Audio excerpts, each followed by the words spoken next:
Student, good evening सभी को। आप सब अच्छे हैं? आप सभी का इस YouTube चैनल पर स्वागत है। आज हम लोग क्लास 10th मैथ्स में कुछ टॉपिक हैं जो डिस्कस करेंगे, जो कि एग्ज़ाम के हिसाब से काफ़ी इम्पोर्टेंट है। तो आज हम लोग एक टॉपिक डिस्कस करेंगे, इसका नाम है बहुपद। बहुपद में देखिए कई प्रकार से होते हैं इसमें, तो जिसमें हम लोग द्विघात का जो है बहुपद उसको डिस्कस करेंगे। द्विघात का बहुपद होते क्या है, जिसमें एक से अधिक पद हो। ठीक है स्टूडेंट, हम लोग द्विघात का जो बहुपद होता है उसी के बारे में डिस्कस करेंगे बहुपद में, जिससे क्वेश्चन आने की संभावना ज़्यादा है। तो देख लीजिए यहाँ पे द्विघात वाले में हम लोग सबसे पहले जो डिस्कस करेंगे वो है आपका ax² plus bx plus c। इस टाइप के बहुपद को हम लोग द्विघात बहुपद कहते हैं।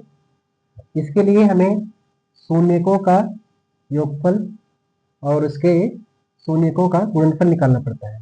तो सबसे पहली चीज ये होगी आपकी, ये इस टाइप के बहुपद को हम लोग द्विघात कहते हैं। द्विघात द्विघात द्विघात बहुपद।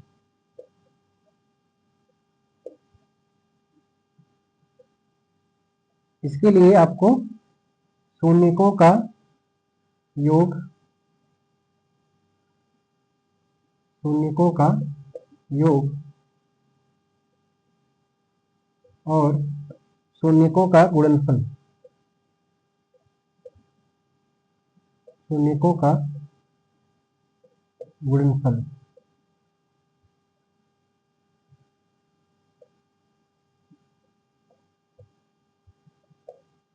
तो इसके लिए आपको यहीं से निकालना पड़ता है। शून्यकों का योग क्या होता है, माइनस b अपॉन ए, और गुणनफल के लिए आपको c अपॉन ए करना पड़ता है। ये फार्मूला बनाया गया है। इसके जो शून्यक होंगे यानी इसके जो मान आते हैं, तो इसके लिए आपको इसका योग माइनस b अपॉन ए और शून्यकों का गुणनफल c अपॉन ए, ये एक फार्मूला है, यहीं से निकालेंगे। अभी इस टाइप का जो भी सवाल रहेगा उसमें आपको ये निकालना पड़ता है, शून्यकों का योग और शून्यकों का गुणनफल निकालना पड़ता है। तो यहाँ से 2 नंबर का प्रश्न जो बनेगा, अगर हम लोग 1-2 सवाल इस पे कर लें, जैसे आप मान लीजिए कुछ सवाल ले लीजिए, जैसे 1-2 सवाल कर लेते हैं इससे। एक सवाल ले लेते हैं इसी टाइप का। पहला सवाल देखिए यहाँ पे, 3x² plus 5x minus 2। 3x² plus 5x minus 2, ये आपके पास एक क्वेश्चन दिया गया है जो कि एक बहुपद का है, द्विघात बहुपद का है। इसमें आपसे पूछा जाएगा इसके शून्यकों का योग और इसके शून्यकों का गुणनफल बताइए आप। तो योग के लिए आप क्या करेंगे, देखिए शून्यकों को हम लोग मान लेते हैं अल्फा और बीटा, तो उसके लिए हम लोग अल्फा प्लस बीटा करके दिखाते हैं।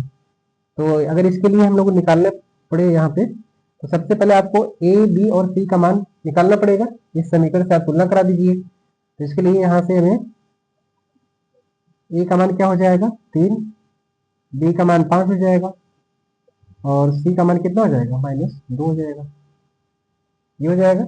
यहाँ से आपको शून्यकों का योग, तो -b अपॉन ए होता है, यहाँ लिख सकते हैं आप शून्यकों का योग, यानी इसलिए योग को हम लोग अल्फा प्लस बीटा लिखते हैं। तो अल्फा प्लस बीटा, तो इसका मान कितना आ जाएगा, b अपॉन ए कर दीजिए, -b अपॉन ए। तो यहाँ से कितना आ जाएगा, -5 और बटे कितना हो जाएगा, ये करेंगे 3 हो जाएगा। और गुणनफल के लिए आप अल्फा इंटू बीटा करेंगे, अल्फा इंटू बीटा, तो ये कितना हो जाएगा, सी अपॉन ए कर दीजिए। तो सी क्या है यहाँ पे, सी का मान -2 है और ए का मान कितना है, 3, ये हो जाएगा। इस प्रकार से आप शून्यकों का योग और इसका गुणनफल निकाल सकते हैं। तो जो भी प्रश्न दिया जाएगा आपको, इसी से आप तुलना करा देंगे और यहाँ पे ए, बी, सी का मान निकाल करके और यहाँ पे उसका योगफल और उसका गुणनफल निकाल सकते हैं। और इसी पे जो और सवाल बनते हैं, 1-2 सवाल और कर लेते हैं हम लोग, जैसे योगफल और गुणनफल। जैसे एक सवाल और ले लीजिए यहाँ पे क्लियर है सबको, आगे देखिए, इसको हटाते हैं। एक सवाल और इसी पे अगर हम लोग करने जाएं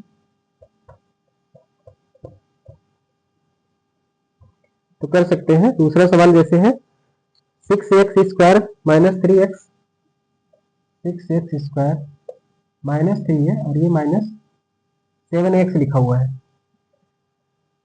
अब इसके लिए आपको शून्यकों का योग और गुणनफल आपको निकालना है। तो सबसे पहला काम आपको जो हमारे पास द्विघात समीकरण होता है उसी के पदों में लिख लीजिए इसको पहले। 6x² और माइनस का 7x हो जाएगा और ये -3 इधर कर लीजिए यहाँ पे। जब आप इसकी तुलना करा देंगे, किससे करा देंगे? ax² प्लस bx और प्लस c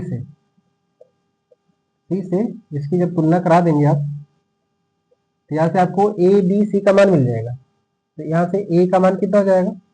6, b का मान कितना हो जाएगा? -7 और c का मान कितना हो जाएगा? -3। अब इसलिए शून्यकों का योग अभी हमने आपको बताया, उसको आप अल्फा प्लस बीटा करके दिखेंगे। अल्फा प्लस बीटा, ये देखिए अल्फा प्लस बीटा का मान कितना हो जाएगा? -b/a।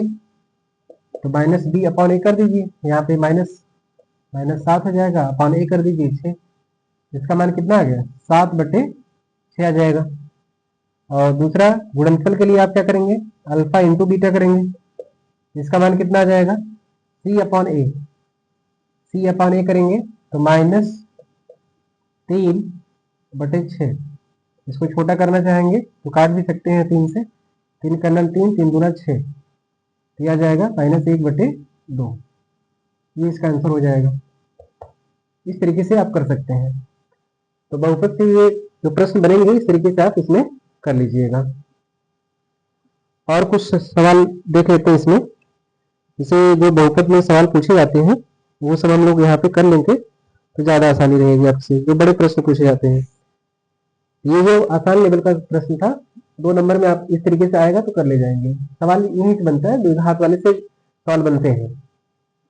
ठीक है।